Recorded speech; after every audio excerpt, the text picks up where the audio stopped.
Hello everyone, welcome to Easy Notes of Bio. Today we are going to talk about methods of identification. See, when we find an unknown organism, we need to figure out what it is, right? Identification maps an unknown organism to a known taxon using characters and tools. So, identification helps us to match an unknown organism which is not known to us to a known taxon. Taxon मतलब group of animals having similar characters or features. Using characters and tools. हम किसका use करते हैं? characters का और tools का. अब की मेथड्स क्या है? टेक्सोनोमिक कीज से हम ये कर सकते हैं और बाकी सारे मेथड्स है जो कि आपको आगे के वीडियो में मिल जाएंगे. So let's start with taxonomic keys. Taxonomic keys क्या है? Tools for step by step identification. ठीक है, इसमें कौन से आते हैं? इसमें डाइकोटोमस कीज आती है एंड पॉलीक्लेव और मल्टी एक्सेस कीज आती है.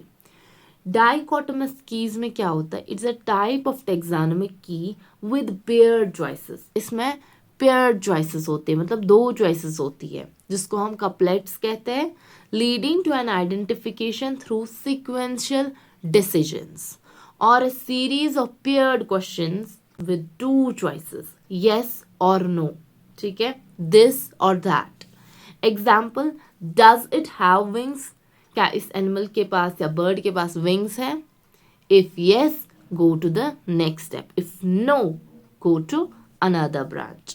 Finally, you reach the correct name. ठीक है, अगर हमें पता चलेगा कि इस ऑर्गेनिज्म के पास विंग्स है, सो हम क्या डिसिफर करेंगे? हमें क्या पता चलेगा कि ये बर्ड है. अगर उसके पास विंग्स नहीं रही तो हम दूसरे ब्रांच मतलब दूसरे कैरेक्टर को देखेंगे, क्या इसमें वो कैरेक्टर प्रेजेंट है. अगर प्रेजेंट हुआ तो ये उसी टेक्सॉन का पार्ट है. It can be quantitative, measure traits like length इसमें ले सकते हैं, और qualitative like texture.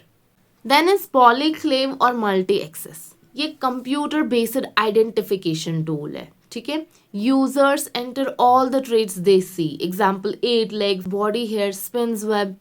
It allows users to input multiple traits. मतलब एक यूजर बहुत सारी ट्रेट्स रख सकता है. एक अननोन सा स्पीशीज एक जोलॉजिस्ट या बॉटनिस्ट या किसी भी टेक्सोनोमिस्ट के सामने आएगा, वो क्या करेगा? वो उसके करेक्टर्स देखेगा. फाइन, वो उसके करेक्टर्स लिस्ट करेगा उस करेक्टर को और उसको कंप्यूटर में फीड कर लेगा. ठीक है, उसको कंप्यूटर में डालेगा, फिर उसको कंप्यूटर ही हेल्प करेगा, इसको मैच करवाएगा जिस टेक्सॉन से ये बिलोंग करता है. Okay, so users enter all the traits they C.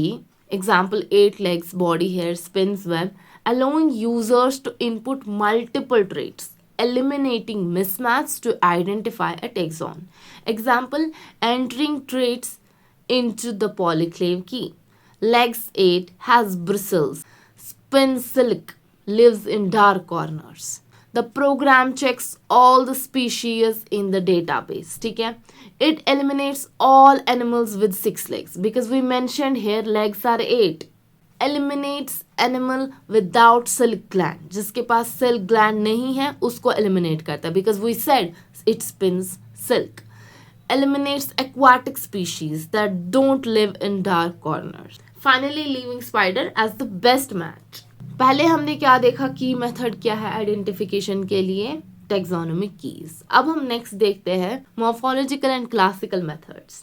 Looking at shape, simply shape को देखना, साइज को देखना. External and internal structures includes microscopy and dissections. Example, comparing leaf shape और dissecting flowers to see their parts. उसके बाद molecular methods क्या है? Using DNA barcoding. इसमें क्या होता है? डीएनए बार कोडिंग में सीक्वेंसिंग जीन्स होती है कुछ, जैसे कि COI. ठीक है, these are found in mitochondria. इसको चेक किया जाता है.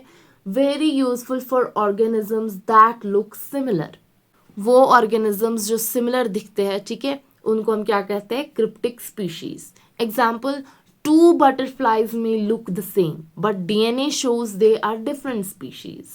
यहाँ पे मेंशन किया अच्छे से कि डीएनए बार कोडिंग में क्या होता है? Short piece of DNA is extracted. Read the COI sequence. ये जीन पे प्रेजेंट होती है COI सीक्वेंस, इसको रीड किया जाता है, compare it with a database, जो ऑलरेडी हमारे पास डेटा प्रेजेंट है उसके साथ इसको कंपेयर करते हैं, ठीक है। फिर थर्ड वाला मेथड क्या है, कीमोटेक्सोनॉमी और biochemical methods, analysing chemical compounds, proteins और immunological reactions. Then is numerical और phenetic methods, compute similarity for quick estimates, ठीक है, calculate overall similarity between organisms. Numerically हम देखते हैं कि ये चीज़ इसमें प्रेजेंट है, नंबर 1, नंबर 2 वो चीज़ प्रेजेंट है, मतलब सिमिलैरिटी करते हैं दो ऑर्गेनिजम्स को आपस में, 99% ये सिमिलर है, ये ऑर्गेनिज्म सिमिलर है दूसरे ऑर्गेनिज्म के साथ, ठीक है। वैसे ही न्यूमेरिकल मैथ का इस्तेमाल करते हैं, ठीक है, न्यूमरल्स का इस्तेमाल करते हैं इसमें। इंटीग्रेटेड और अदर, कंबाइन विद इकोलॉजिकल और बिहेवियर डेटा, मतलब हैबिटेट क्या है, कोर्टशिप बिहेवियर कैसे शो करता है, hybridization tests for reproductive isolation, computational tools for large data sets. So this is it. I hope you guys liked it. If you are new here, make sure to subscribe, like और share भी कर दीजिएगा. Thank you very much.